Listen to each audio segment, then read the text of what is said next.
But what about the Russians? The lights began to burn all night in Moscow. British and French military missions arrived to confer with the Soviet government. So did German representatives. And on August 21st, 1939, the world was set on its heels by the announcement of a treaty between the Russians and the Germans in which they agreed not to fight each other. Here were the admitted arch-enemies in a state of apparent friendship. It was too fantastic to make any sense. It didn't. The Germans hoped they could lull Russia into a false sense of security, and the Russians needed time to prepare for the fight they knew was coming. They'd read Hitler's book, Mein Kampf, too, and knew he had his eyes on the rich Russian land.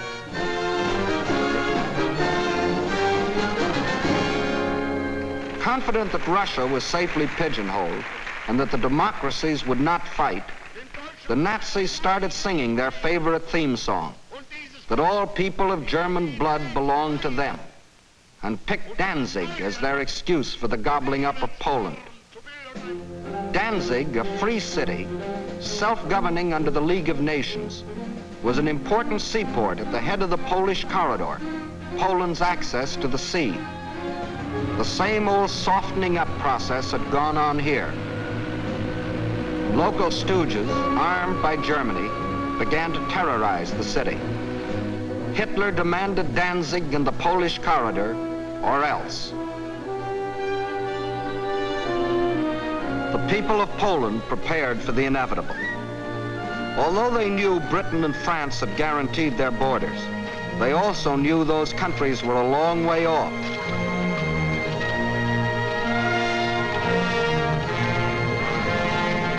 Germany's theft of Czechoslovakia had made Poland's strategic position even worse.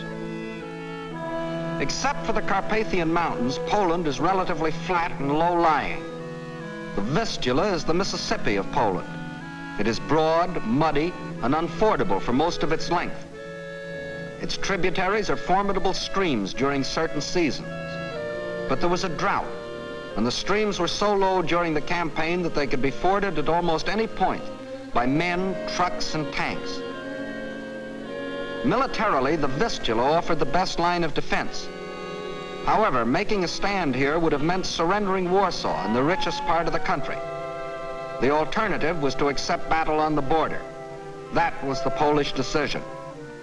The Nazi plan was an enormous pincer movement aimed at encircling the mass of the Polish armies. Secondary pincer movements were to encircle any Polish groups which escaped the main trap. During the last 2 weeks in August, the German armies moved toward the Polish border, where they assembled 70 divisions, many of them armored. From a military standpoint, the Poles were hopelessly outclassed by their predatory neighbor. They managed to mobilize barely 30 divisions, made up of infantry or horse cavalry. In two important respects, the difference was staggering. The Nazis, 5,000 modern tanks. Poland, 600 nondescript tanks. The German Luftwaffe, 6,000 modern planes. The Polish Air Force, less than 1,000 of inferior types. The German army secretly made ready. The way of living for the next 1,000 years was to be decided.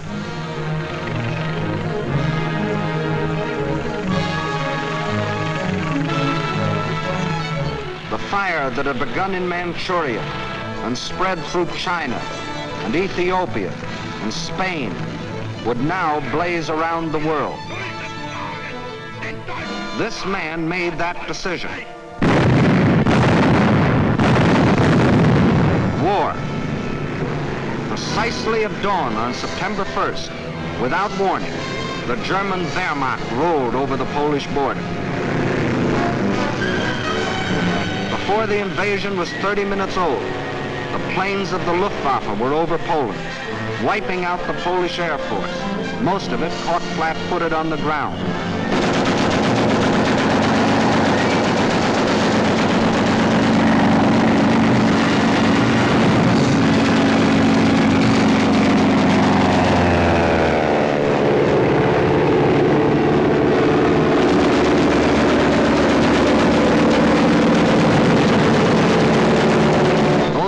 That did get off faced overwhelming odds and were shot out of the sky.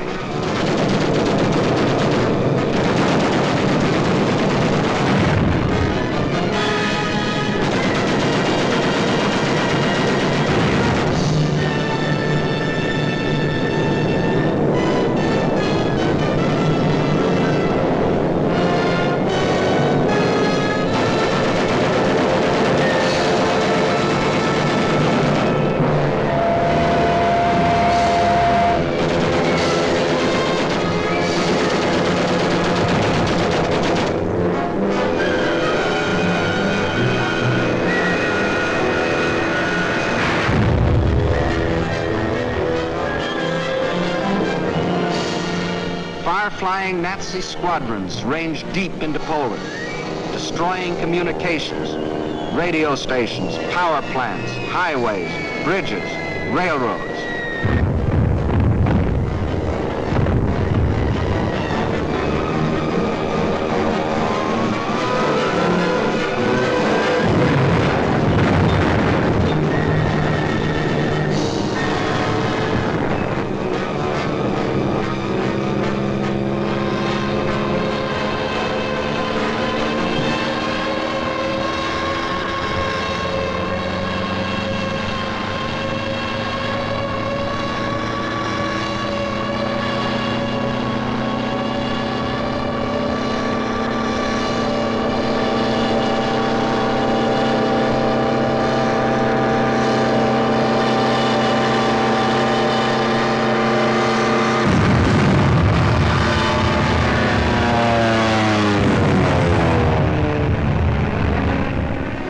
The Polish army was disorganized by the loss of its air force and the disruption of communications. The massed ground units of the Nazi army continued their advance. Occasionally, they unveiled a new technique or item of equipment. For example, advance units of the German Fourth Army crossed the Vistula in a new type of storm boat.